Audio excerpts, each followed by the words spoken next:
les amis, j'espère que vous allez tous très bien. Très content de vous retrouver pour cette nouvelle vidéo débrief de la deuxième demi-finale de la de la Super Coupe d'Espagne qui opposait le FC Barcelone à Osasuna. Victoire 2-0 du FC Barcelone qui se qualifie donc en finale de cette Super Coupe et va affronter le Real Madrid dès ce week-end. Alors déjà avant de commencer le débrief proprement dit, j'aimerais vous dire que vous ne rêvez pas. Le Barça vient de jouer un match et vient de ne pas encaisser de but sur tout un match entier. Et le Barça vient de réussir également l'exploit de gagner un match par 2 buts d'écart, ce qui n'était plus arrivé depuis 1000 ans exactement. Donc ça, c'est déjà quand même un exploit qu'il faut féliciter parce qu'on a senti quand même un renouveau du niveau de cette équipe-là lors de ce match. Parce que on va commencer par la première mi-temps qui a été abordée de façon très sérieuse par le Barça.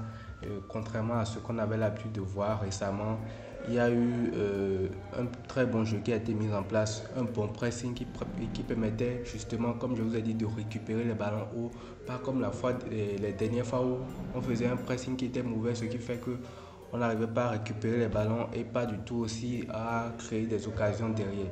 Aujourd'hui, le pressing mis en place a très fonctionné a très bien fonctionné du moins, parce que les joueurs ont fait leur job, que ce soit Ferran Torres, Lewandowski qui montait avec insistance sur le gardien également et Rafinha qui faisait également de son mieux, ce qui fait qu'on a récupéré pas mal d'occasions. Il y a notamment une occasion grâce au pressing, la frappe de Ferran Torres qui s'écrase juste sur le côté gauche du gardien, une occasion de Lewandowski également et tout. Donc le Barça a très bien commencé son match. Et si ce n'est pas Lewandowski, en fait la première mi-temps c'est simple à résumer. Si Lewandowski convertissait les occasions qu'on a eu à trouver, le Barça aurait pu mener 2 voire 3-0 facile.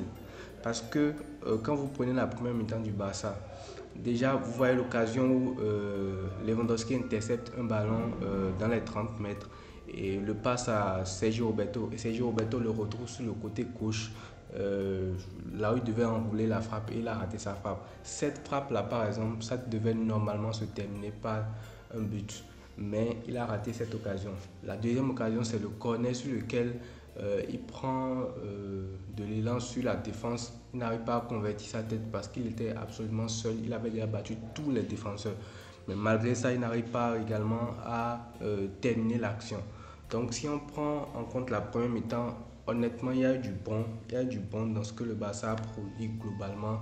Il y a eu un bon pressing, comme je l'ai dit. Il y a eu beaucoup d'occasions qui ont été créées, des combinaisons intéressantes par-ci par-là, de bons déplacements de Sergio Roberto, de Ferran Torres aussi qui s'est beaucoup dépensé, qui s'est beaucoup proposé.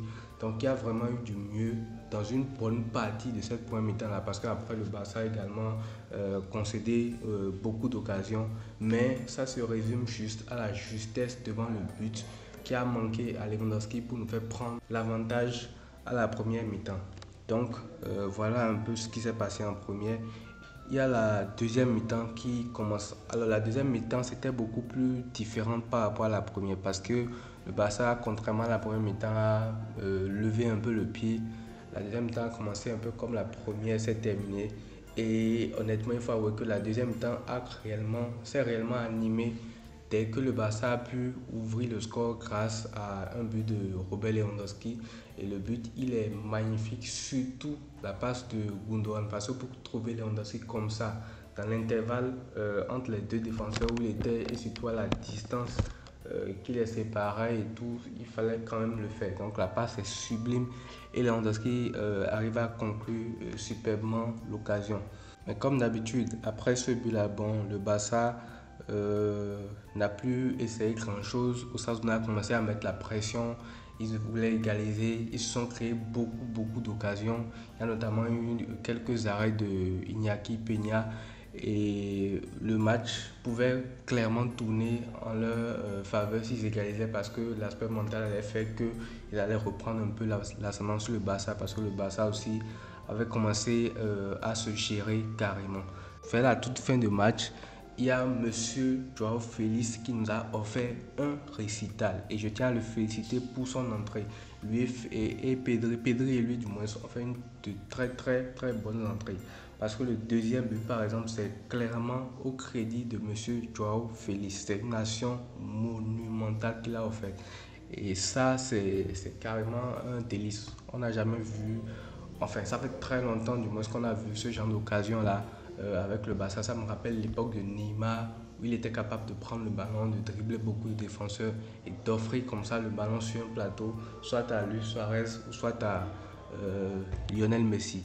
Donc c'est exactement ce que Joao Félix a fait. Petit pont, petite talonnade à Pedri qui lui remet ensuite le ballon. Il y va, petit pont sur le premier défenseur. Après, il fait un crochet intérieur pour s'ouvrir un angle de tir.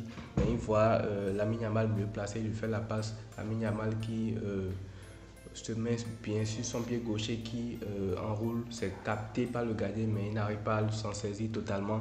Et ça fait le but du 2-0 pour le Barça. Lamine Yamal aussi au passage qui a fait une très bonne entrée depuis la première d'ailleurs parce que Rafinha a été contraint de sortir parce qu'il est blessé. J'espère que ce n'est pas trop grave pour lui parce que Rafinha également, mine de rien, a fait quand même un assez bon match, surtout dans les efforts, dans les courses. Il a multiplié les courses par-ci par-là.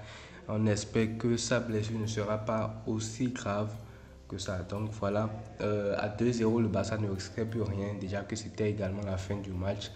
On emporte donc ce match-là 2-0. Alors, concernant les défenseurs, Araujo, bon, il a fait un match quand même assez moyen. Il s'est fait bouffer sur une action, mais son match a été quand même assez moyen. Koundé également, Christensen aussi. Baldé aussi, j'ai un peu de mal avec son match parce qu'il n'a pas proposé quelque chose de vraiment extraordinaire et tout. Concernant les milieux de terrain, comme d'habitude, Frenkie de Jong, un match exceptionnel. Gundogan aussi, pareil, surtout qui fait une très belle passe décisive pour Robert Lewandowski. Donc voilà, les entrants ont fait également beaucoup de bien, comme je l'ai dit, Joao Félix qui, à lui tout seul, a offert cette occasion du 2-0 là. Et Pedri aussi qui revient bien. Et on espère qu'il va monter en puissance et qu'il pourra peut-être débuter la finale de la Supercoupe contre le Real Madrid. Donc voilà, le Barça se qualifie 2-0 et va donc affronter le Real Madrid dès ce week-end.